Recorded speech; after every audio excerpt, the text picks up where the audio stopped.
तो चलिए MTP1 का सॉल्यूशन देख लेते हैं दिसंबर 23 का।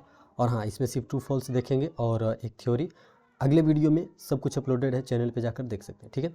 तो पहला क्वेश्चन था ट्रू फॉल्स का, that salary paid in advance is not an expense because it neither reduces assets okay nor increases liability. देखिए, रिड्यूस तो नहीं करता एसेट्स को। सैलरी पेड इन एडवांस क्या है? एसेट्स है। जब कोई भी एक्सपेंस आप एडवांस में पे कर देते हैं उसका, तो क्या हो जाता है? वो एसेट हो जाता है। तो जब वो एसेट हो जाता है तो रिड्यूस तो नहीं करता होगा, सही बात है।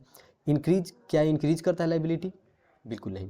देखिए, एसेट्स भी रिड्यूस नहीं करता और लायबिलिटी भी इंक्रीज नहीं करता। इससे क्या होता है? एसेट्स इंक्रीज होता है, ठीक है। तो रिड्यूस तो नहीं होता, यानी कि जो बातें लिखा है कि ना ही इससे एसेट्स घटता है और ना ही लायबिलिटी बढ़ता है, ठीक है। तो ये सही है, ठीक है। तो फर्स्ट वन वाज ट्रू। देखिए, ट्रू क्यों? क्योंकि सैलरी पेड इन एडवांस जो होता है वो एक एसेट की तरह ट्रीट किया जाता है और इसलिए वो एसेट्स अकाउंट में डेबिट होता है और जो एसेट अकाउंट होता है उसका वैल्यू इंक्रीज हो जाता है। फिर बता देता हूँ, ओवरऑल जो सोल्यूशन है वो आपको चैनल में अगले वीडियो पे मिल जाएगा, ठीक है। इसमें सिर्फ हम थ्योरी देख लेते हैं जो 16 मार्क्स का है। फिर देखिए, accrual concept implies accounting on cash basis. नहीं, देखिए ये फॉल्स है। अक्रूअल कॉन्सेप्ट जो है वो क्या कहता है कि कोई भी चीज़ अगर ड्यू हुई है तो उसको हम रिकॉर्ड कर लेंगे, ठीक है। पे किया गया नहीं किया गया उससे कुछ मतलब नहीं है। लेकिन कैश बेसिस क्या कहता है कि जो पेड हुआ है और रिसिप्ट हुआ है सिर्फ उसी को रिकॉर्ड करना है। तो ये जो लिखा हुआ है कि अक्रूवल कॉन्सेप्ट ये कहता है कि कैश बेसिस पे रिकॉर्ड करना, तो ये गलत था, ठीक है।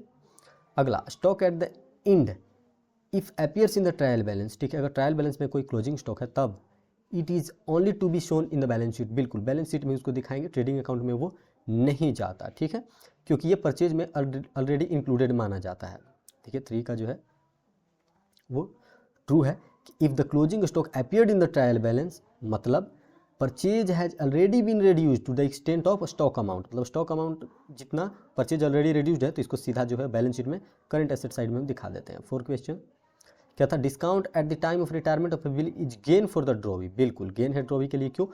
क्योंकि अगर आप पेमेंट करना है आपको 10 तारीख को और आप 2 तारीख को पे कर रहे हैं तो थोड़ा सा क्या है उसमें ड्रॉवर आपको डिस्काउंट दे देता है, तो ये क्या हो गया आपके लिए? इनकम। तो इसी को कह देते हैं गेन। तो ये जो था 4 भी ट्रू था। देखिए 4 ट्रू। 5 देखते हैं। 5 क्या था? पार्टनर्स कैन शेयर प्रॉफिट्स और losses in their capital ratio when there is no agreement. नहीं, ये फॉल्स है। जब एग्रीमेंट नहीं होता तो इक्वल रेशियो में वो प्रॉफिट लॉस शेयर करते हैं। ये देखिए फॉल्स।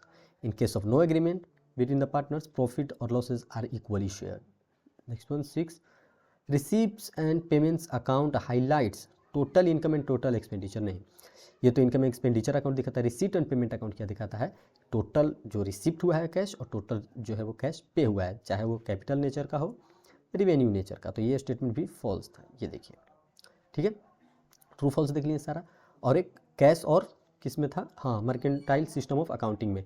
तो देखिए, कैश सिस्टम ऑफ अकाउंटिंग में क्या होता है कि तुरंत हमें कैश रिसिप्ट करना है और तुरंत हम कैश पे करना है और उसको हम रिकॉर्ड करते हैं। तो हमारा जो टैक्स है वो तुरंत पेबल हो जाता है क्योंकि तुरंत ही हम कैश ले रहे हो दे रहे हैं। और ये छोटा स्कूप है, ज़्यादातर ऐसा नहीं होता, बहुत जगह आप देखे हुए क्रेडिट पे भी होता है, ठीक है। और इसमें क्या होता है कि प्रीपेड ये सब वाला कॉन्सेप्ट है ही नहीं, ये सब एडजस्ट नहीं करते। लेकिन मर्केंटाइल में क्या होता है, ये क्रेडिट का कॉन्सेप्ट है जिसमें वाइडर स्कूप है, ज़्यादातर बिजनेस इसको फॉलो करती है। और टैक्स तभी पेबल हो जाता है जब इसका रिसिप्ट ड्यू होता है। और प्रीपेड और ड्यू ये सब यहाँ पे एडजस्ट होते हैं क्योंकि ये मर्केंटाइल बेसिस पे है, कैश बेसिस पे है नहीं। तो ये था 16 मार्क्स का। खैर, अगले वीडियो में मैं फिर से बता रहा हूँ, पूरा सॉल्यूशन अपलोडेड है, आप चैनल पे जा सकते हैं।